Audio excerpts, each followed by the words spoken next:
आज शंख भवन में विजु पट्टनायक जन्म जयंती पालित हो जाइछि। नवीन एही अवसर में कहिसंती विजुंक ना केही हृदयरू हटाई पारिबे नाही। विमान बंदर विजु पट्टनायक प्रतिमूर्ति ठारू शोभायात्रा बाहरी शंख भवन पर्यंत आसीथिला।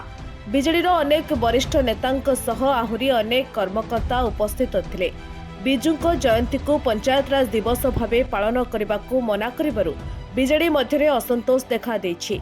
काली मध्य विजु पट्टनायक विमान बंदर रे थिबा विजु पट्टनायक प्रतिमूर्ति तले बिजेडी कर्मीक विक्षोभ देखिबाकु मिलिथिला।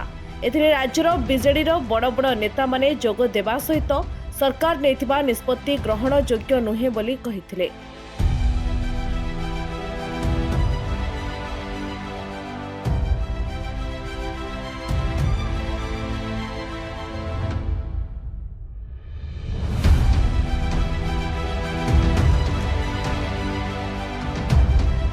रिपोर्ट साधना लाइव।